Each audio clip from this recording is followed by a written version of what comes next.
E quando você considera que migrou, assim, mudou a sua vida? Porque você primeiro fecha essas lojas para depois achar um novo caminho?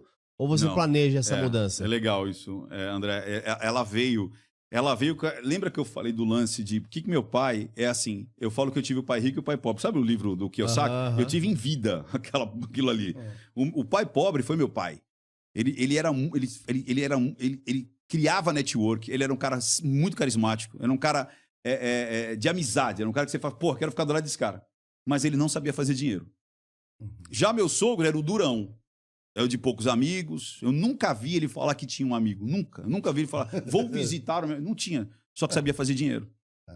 Para o caramba, entendeu? Meu sogro era o cara que sabia fazer dinheiro.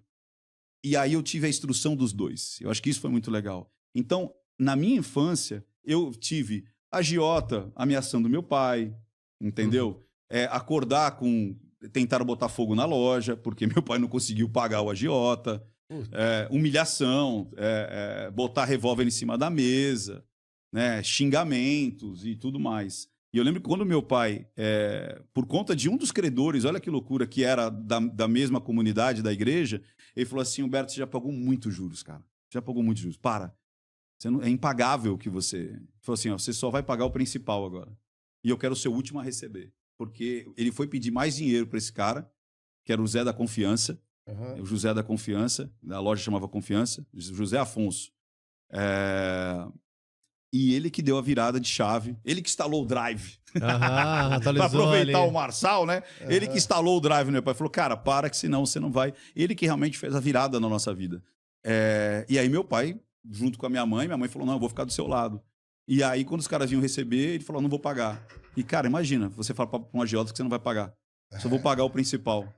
Aí foi tapa na cara, humilhação, xingamento e outras tantas coisas. E uma vez a gente chegou, tinha lá, tentaram tacar fogo. E a gente morava lá. E aí isso pegou muito em mim, que era tipo assim, grana traz respeito. Grana faz você ser alguém. Criou isso na minha cabeça. E eu não queria mais.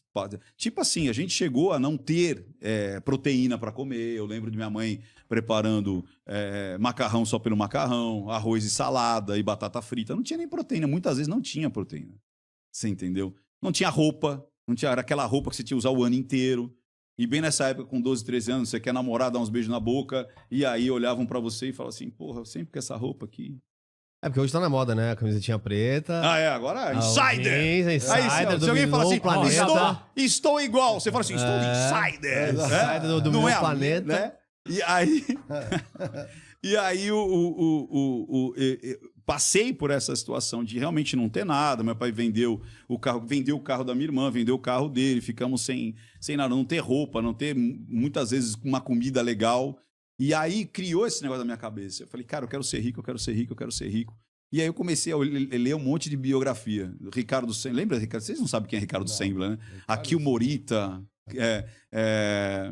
o cara da Chrysler lá, o Lia Coca. Lia Coca. Será que não dá pra botar aí a cara desses caras aí? Dá. Procura aí, ó, Ricardo Sembler virando a própria mesa, Lia Coca, a história da Chrysler, a história da Coca-Cola, a história da Disney.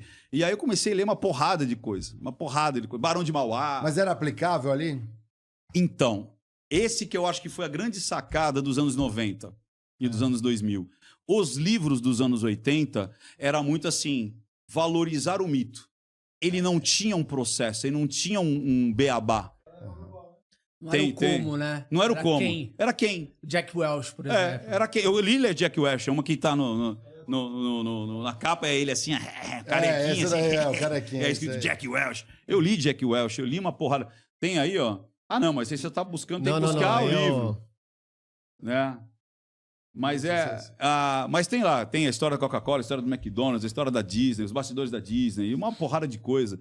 E aí eu falei, cara, tem eu falava assim, cara, é só... E meu pai reforçava, falando assim, o cara nasceu de quina pra lua, esse cara deu sorte.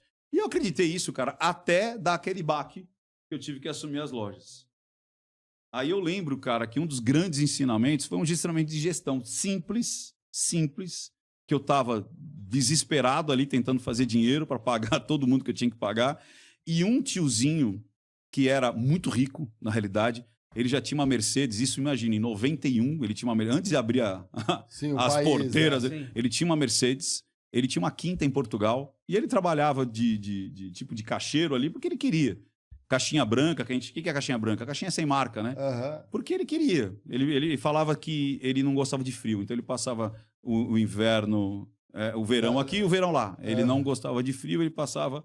E depois que eu fui descobrir que era uma quinta, que era uma fazenda de vinhos e tal e tudo mais, e ele me viu ali preocupado tal, eu tinha 21 anos. Aí ele falou assim, o que você está fazendo? Eu estou estudando, eu tenho prova hoje e tal. Aí ele, mas você não precisa estudar para administrar essa loja, não sei o que lá. Eu falei, não, mas é bom, né? Aí ele falou assim, você quer ficar rico? Cara, parecia que o cara tinha entrado na minha mente, saca? Tipo assim, porra, eu tô aqui há 10 anos querendo saber como é que fica rico. Ele falou assim, abre as torneiras, fecha os ralos e atrase seu padrão de vida em 6 anos. Aí eu falei, tá, agora explica. Ele falou, tá vendo isso aqui? Isso aqui é uma mina de ouro. Você tem que fazer com que isso aqui, que era a loja, né, dê dinheiro. Ele falou assim, cara, o seu pai, ele era uma referência em calçado masculino, em calçado caro. Eu lembro que o cromo alemão, o Bibo, custava 3 salários mínimos.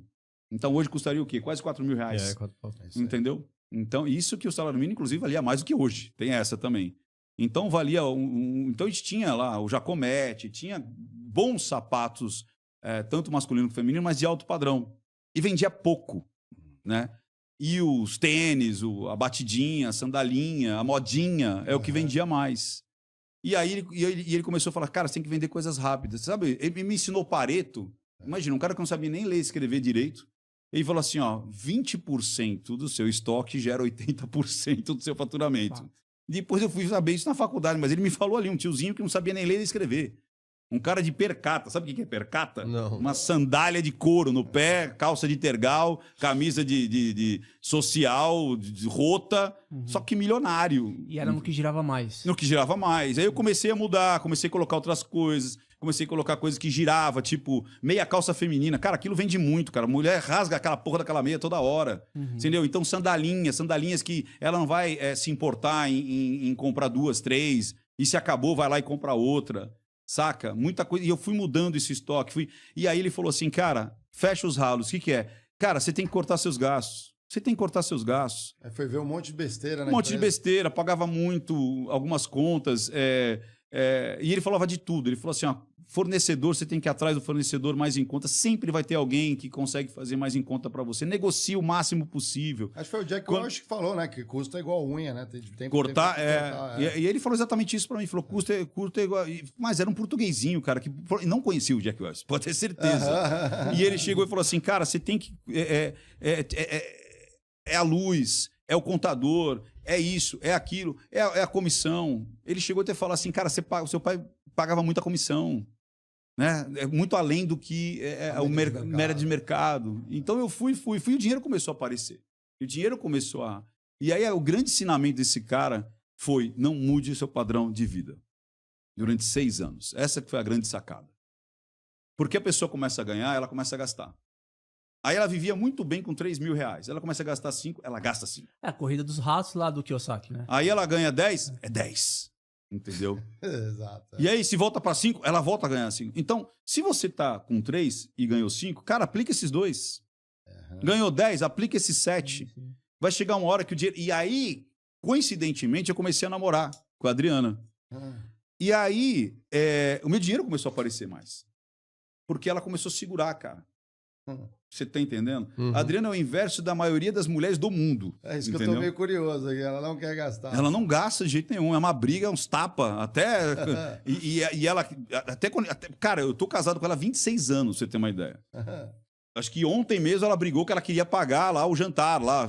Deixa que eu pago. Eu falei, não, você já pagou muito. E não sei o quê. Até hoje é discussão. Mas se ela não gasta, o gastador é tu, então. Sim.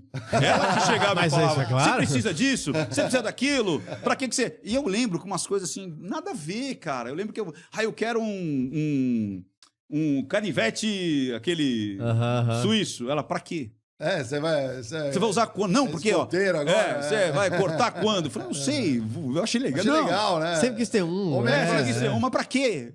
Vai gastar uma grana nisso aí, né? Eu lembro uma vez eu quis comprar um sobretudo. Ela falou, você vai usar isso quando? Eu falei, não, quando você precisar, você compra, então. Então, quando você precisar, a gente vem aqui e compra. Você não vai comprar agora. E aí começou esse negócio. E o pai dela, foi quando eu aprendi que é aquele negócio, dinheiro fazia dinheiro. Era o pai rico e o pai pobre. Não sei se vocês leram esse livro, que o cara fala de criar ativos e não passivos. Total. E fazer com que a grana... Ele sempre falava, se eu quero um Porsche, eu vou fazer que a grana trabalhe para mim, para que pague a prestação do Porsche. E o pai dela era muito isso, né? Então ele tinha várias casas de aluguel e aquela coisa toda. Então ele já não trabalhava e mesmo assim as casas já faziam grana para comprar outras casas. Você entendeu? Ótimo. E aí eu comecei a falar, opa, peraí. Existe uma outra forma de ganhar dinheiro, não só trocando horas por trabalho, né? E aí eu falei, opa, aí tem um fundo aí. E aí a gente começou a construir junto esse patrimônio. E ela também começou a construir o patrimônio dela, eu construí o meu patrimônio. Então, com o trabalho dela, ela já investia também. Então, eu acho que não mudar o padrão durante bastante tempo eu falo assim, ó, minha concepção de rico e pobre é o seguinte. Rico é aquele que tem o dinheiro, ele tem o dinheiro, e escolhe se vai comprar ou não. O pobre é aquele que não tem o dinheiro e vai comprar sem tê-lo. Você está entendendo? Ele fica frustrado em não ter aquele dinheiro. Aí você fala, mas qual é a quantidade? Não é a quantidade, é a mentalidade. Então, se eu ganho 5 mil reais e eu escolhi ter um padrão de 3, eu sou rico. Eu consigo pagar o que eu me defini que eu posso gastar, ainda sobra dinheiro. Agora o cara ganha 50 mil reais, ele fala, porra, mas eu queria comprar uma Ferrari. Nossa, que merda, que decepção. Não, mas Porra, o Pablo Marçal tem uma Ferrari e eu não tenho. Nossa, o primo rico tem uma Ferrari e eu não tenho. Nossa, que merda. Eu sou triste porque o cara foi pra Bali e eu só vou pra Praia Grande. Aí faz uma puta dívida e vai pra Bali porque o outro foi e ele não tem grana. E esse cara não tem essa grana. Então o patrimônio porque ele tá gastando. E o patrimônio dele não vai dilapidar muito rapidamente, porque ele vai criar dívidas, ele vai querer pagar juros e tudo mais. Em vez daquele que paga à vista e vai chegar uma hora que esse cara vai ter um padrão interessante.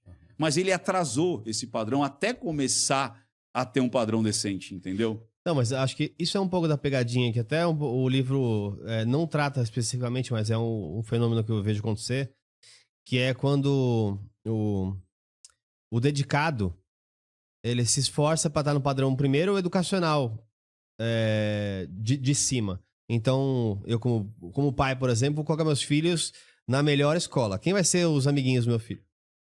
Vai ser os caras que são ricos também. Se eu colocar ele num padrão acima da nossa família, os amiguinhos dele vai ser amigo acima da família. E aí, o que para esses amiguinhos não é nada, tipo, viajar toda hora para esse filho vai ser. E aí ele já nasce nessa frustração. Tanto que no mundo corporativo hoje em dia, e aí, não sei como que é a sua visão, Mário, das pessoas que estavam no mundo corporativo do lado também, você, Diego. Muita gente que reclamava de grana quando estava ganhando 5 mil, em 2 ou 3 anos trabalhando forte, sendo promovido, chegaram a 10 e continuam com a mesma dor. Então, ele dobrou de 5 para 10 e continua igual. Frustração de não ter a grana que ele gostaria de ter para comprar. Então, você entendeu? O que é o padrão? É você ter um desejo de consumo ao qual você não pode atingir. Então, se você muda esse padrão ou mantém esse padrão, você não vai se frustrar. Porque você falou, eu não preciso disso, eu não preciso daquele carro, eu não preciso desse apartamento. Cara, eu moro no mesmo apartamento há 23 anos. Você está trocando, né? E tá tudo bem, e tá legal pra caramba, e tá confortável. Você entendeu? Só que hoje, se eu quiser... Hoje não. Quando eu fiz 40 anos, eu não precisava mais trabalhar. Com 40 anos, eu me aposentei financeiramente. Se eu falasse, eu não quero mais trabalhar e manter esse padrão, eu manteria. Só que eu queria um padrão melhor. Para quê? Para que quando eu tivesse, eu ter mais liberdade e ter mais condição de fazer coisas que eu ainda não fazia. Sacou? Mas eu não comecei a fazer aquelas coisas lá atrás. Para ficar pagando no boleto, para ficar financiando, para ficar dando dinheiro pro banqueiro. Você tá entendendo? Eu falei, não, eu vou continuar. E aí eu continuei. Hoje eu tenho um outro padrão. Você acaba de assistir a um corte. Para você acessar o conteúdo na íntegra, o link está nas descrições. E para você não perder nenhum bate-papo, inscreva-se agora no canal.